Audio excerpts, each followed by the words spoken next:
चाहिए। हम आप सबसे वादा किए थे कि जहां आप बैठे हैं उस जगह को ध्यान दीजिएगा और ये प्रण लीजिएगा कि आज वहां बैठे हैं लेकिन कल आपका स्थान यहां होना चाहिए।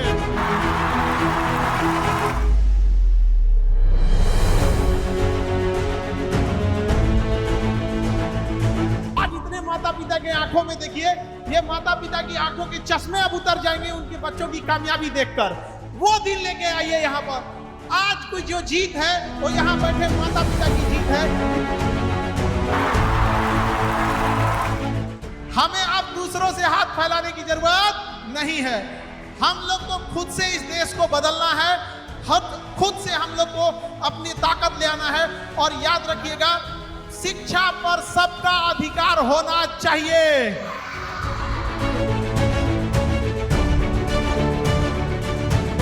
जनता समाज क्या कहेगा?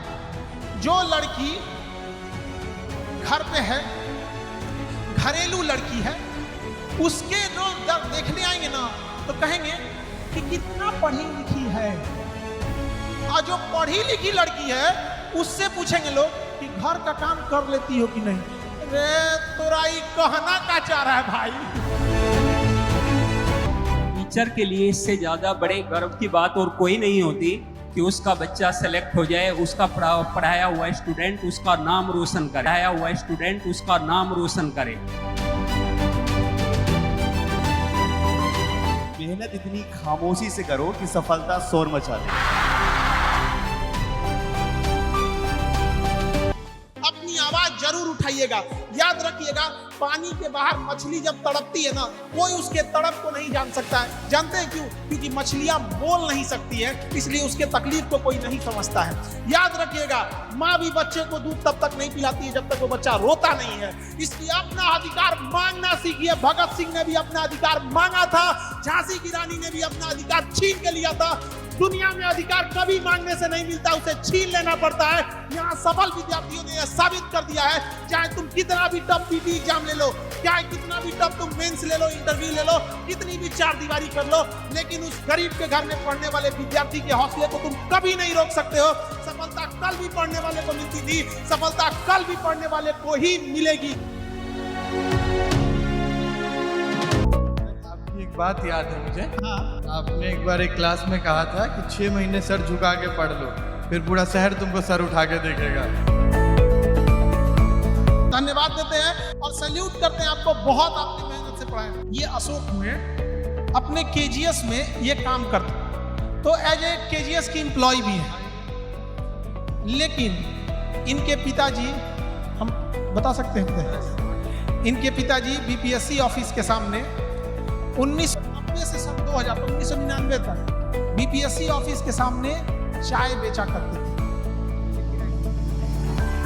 बीपीएससी के सामने चाय बेचा करते। और उसके बाद राजस्थान चले गए आप लोग, वहां किस चीज की, छोले कुलचे की दुकान पर। आप ही बताइए। हाँ, काम कोई छोटा नहीं होता है, काम सब बड़ा होता है। काम कोई छोटा नहीं होता है, सब बड़ा होता है। और हम प्रोत्साहन देंगे कि जितने भी बच्चे सेलेक्ट किए हैं वो पूरे बिहार में अपनी ईमानदारी से करें, जहाँ भी पूरे ईमानदारी से। एक डिपार्टमेंट है जो सैनिकों के वेलफेयर के लिए काम करता है, उसमें sir as a deputy director काम करते हैं। बहुत महान काम, जब तक वो लोग ड्यूटी पे थे बॉर्डर पे सेवा किए, रिटायरमेंट के बाद यहाँ आने के बाद पूरी समाज में जो सैनिक हैं उनकी सेवा करने के लिए। अब आप सोचेंगे कि आखिर यहाँ क्यों बुलाया गया है सर?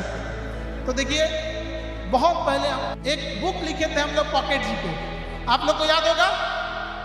और याद कीजिए, हम बोले थे कि उसकी 10 लाख कॉपी बिक चुकी हैं और उसमें हमने बोला था कि बहुत कम मार्जिन हम लोग रखे 1 रुपए, और वो हमने बोला था कि किसको डोनेट कर देंगे? सेना को डोनेट कर देंगे। कहे थे कि नहीं कहे थे? तो आप लोग वो तो देखे नहीं। तो अब हम उसी के लिए कर्नल साहब को यहाँ बुलाएं कि हम लोग का एक छोटा सा योगदान सेना के लिए, जिस तरह से राम सेतु बन रहा था तो गिलहरी अपना छोटा छोटा योगदान कर रही थी, तो इतने महान भारतीय सेना के लिए एक छोटा सा। और वो क्या है सर कि वो इसलिए है कि जो बच्चे किताबें पढ़ते हैं उनको ये पता चले कि ये किताब हम पढ़ रहे हैं, तो इस किताब का 1 रुपए सेना को भी जा रहा है। वो 10 लाख से ज़्यादा किताबें अब तक बच्चे खरीद चुके हैं, तो उसका एक 10 लाख का छोटा सा अमाउंट सेना के लिए डिपॉजिट देते हैं।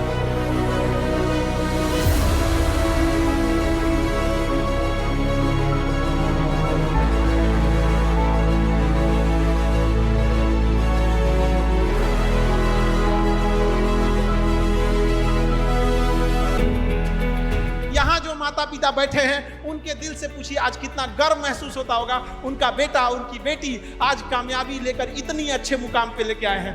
याद रखिएगा, माता पिता आपको पटना भेजे हैं, लेकिन आपकी कामयाबी आपके माता पिता को पटना लेकर आएगी इस स्टेज तक। क्या अपने माता पिता को वो दिन दिखाना चाहते हैं कि नहीं दिखाना चाहते? आप लोग दिखाना चाहते हैं कि नहीं? तो आप जी जान लगा के अपने आप को झोंक दीजिएगा, क्योंकि हम जिस समाज में रह रहे हैं, इस समाज के लोग को जो भावनाएं जो होती हैं, इस समाज में लोग जो खून खौलता है वो केवल धार्मिक मामलों पे खून खौलता है। कोई आपके गरीबी पे किसी का खून नहीं खोलेगा, बेरोजगारी पे किसी का खून नहीं खोलेगा। याद रखिएगा, आपका बचपना अगर गरीबी में बीता तो इसके लिए कोई गुनहगार, आप गुनहगार नहीं है। लेकिन अगर आपके माता पिता का बुढ़ापा गरीबी में बीत गया तो इसके लिए केवल आप जिम्मेदार हैं।